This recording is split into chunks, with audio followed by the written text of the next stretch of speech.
Welcome back. It is the Flow Friday Sports Show here on Flow FM. It's time to talk Sunraysia Netball with the head Kanga, Caitlin Vine. She's phoning in for the Ouyen United Kangas report.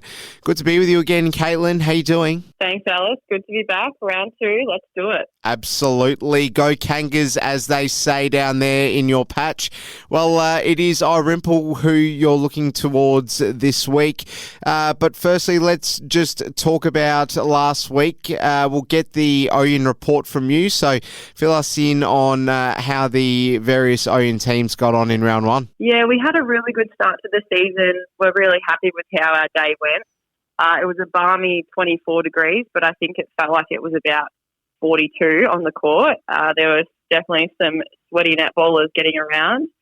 But we had a successful day for our club, so we were stoked with how it all went. We had some really good wins in our C grade and our B grade teams.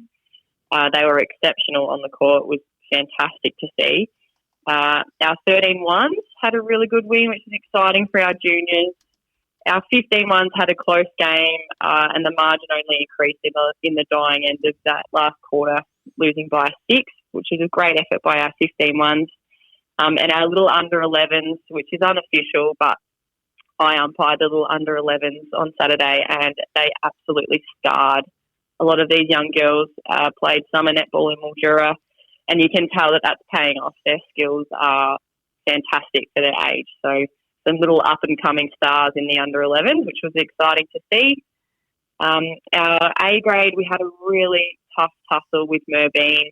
Merbein have been training pre-season since November, and it definitely showed their fitness was really good. And I think the heat didn't seem to bother them too much. They were a well-oiled machine. So not too much to say from our end. I think we've got lots to work on, but we've got lots of combinations and things that will change as we go. But was very impressed by Merbein's efforts, and they definitely deserved the win there.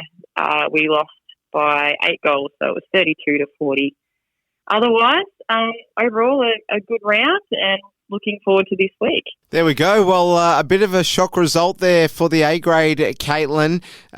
So we'll see how that all goes this week. But we'll just take a look at the other Sunraysia results from last weekend. So we had Mildura with the bye, but in some of the other games, Irymple were in action against South Mildura. Irymple, your opposition this weekend. So how did that game go?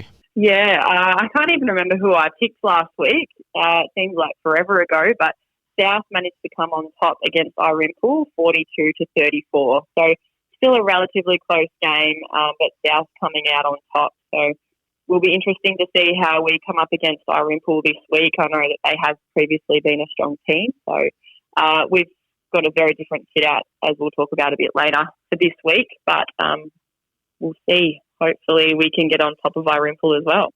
Well, Wentworth is a team you'll be tracking all season long. You were neck and neck with them all campaign in 2022.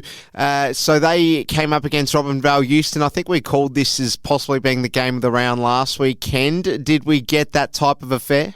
Unfortunately not. I guess we knew that Wentworth would be tough. And the final score against Robinvale was 31-78.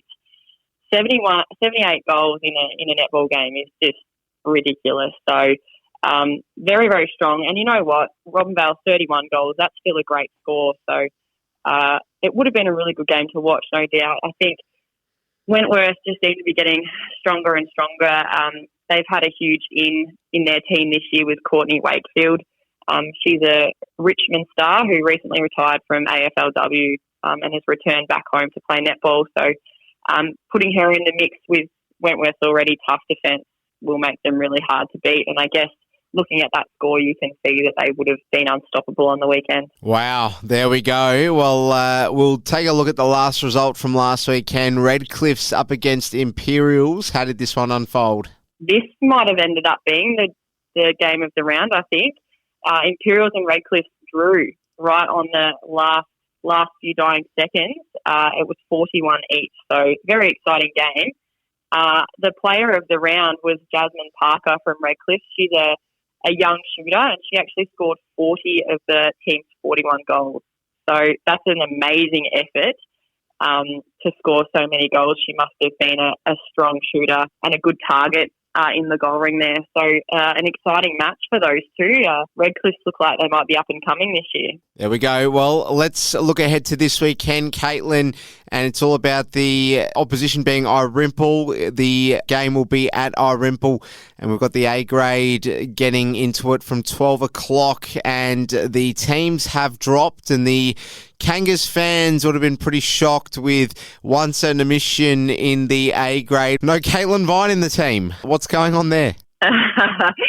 Look, I think I'm definitely not the big star that you put me on this pedestal to be, but still stoked with it all. Had a great class out in A grade last week and was really lucky to be in there. But we're a fluid squad this year in our AB side, and just with how the bylaws work this year with players and breaking, we're just trying to be as smart as we can. So we'll continue to have different teams each week moving throughout A and B grade until we sort of solidify our combinations in certain points. So we're really lucky. We've got lots of diversity and depth within our AB squad. So Esther Manley played defence last week. She's back into goals this week. Kat Brown, our defence star, is away this week, and we're lucky to have Tashani Burns, who is a legend across the Mallee, back into defence. So she'll be strong and a big presence back in there. Fiona Stanford plays her first A-grade game for the Kangas, which is super exciting to see. She's a little jet. And Maggie Smith playing her first senior game last week in B-grade, stepping up to A-grade. So lots of exciting stuff in the A-grade this week, and a very different team. So I'm not complaining about it. I think they'll have an awesome crack against Irymple.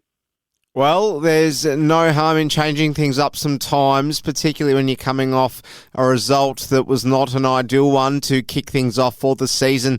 What's the outlook like across all our grades from a seniors perspective going into the match day tomorrow against Irymple, Caitlin? Yeah, look, I guess with our versatility with the AB squad, our B grade is looking incredibly strong with some, I wouldn't say veterans, but some fantastic senior players who've got a lot of netball experience. So I think those girls will lead our B grade side well, and hopefully we'll get the win. C grade's looking really strong as well. I guess the benefit of having a lot of strong players means that it filters down into our lower grades. So excited for our C grade to hopefully come away with another win. And we've got some good depth on our bench there as well. C-Res are looking good this week. We've got some new players in there that were away last week, which would be great to give them a run. And our juniors are looking really strong. So Irymple are always tough. As I said, most Mildura sides seem to be 10 times taller than our juniors and have a lot more experience. But our girls are certainly up and coming and trying their best. So hopefully we get a few wins across the board. Regardless, I think it'll be a lovely family day out. All right, well, before we let you go, Caitlin, let's quickly get some tips off you with regards to round 2, the A-grade action. We've got Merbein up against Mildura. Hard one to call this one, I'd have thought. Hard to know because Mildura have had that first round bye, but if Merbein play like they did last week, I think that they will push hard for the win. I just thought that their defence is super tight and their screening down the court is fantastic. So I'm going to go for Merbein on that one. Imperials up against Robinvale Euston. How do you see this one going? I think given that Robinvale still managed to score 31 against a tough Wentworth team, I think that they'll push hard against Imperials, and I reckon Robinvale might get the win. Wentworth up against South Mildura might be a long day for the away side here, Caitlin. Definitely. I give South credit, but I think that Wentworth will do that pretty easily. Redcliffe's with a bye. It leaves your fixture as the last one for us to talk about. Irymple against your A-grade side. Let's get a tip off you. And I guess the silver lining for you not playing is that at least you get a different vantage point. You get to enjoy the game from the stands. Absolutely. I'm looking forward to watching this game. I think the girls will kill it. I reckon that we'll have a tight game. I think it definitely won't be one-sided, but I think we'll come out with the win, hopefully. Well, Caitlin Vine, it's great to speak with you again, the head Kanga from the Ouyen United Kangas netball side. We'll speak with you again next week. Good luck on the weekend, Caitlin, and thanks for your time. Thanks so much. Go Kangas.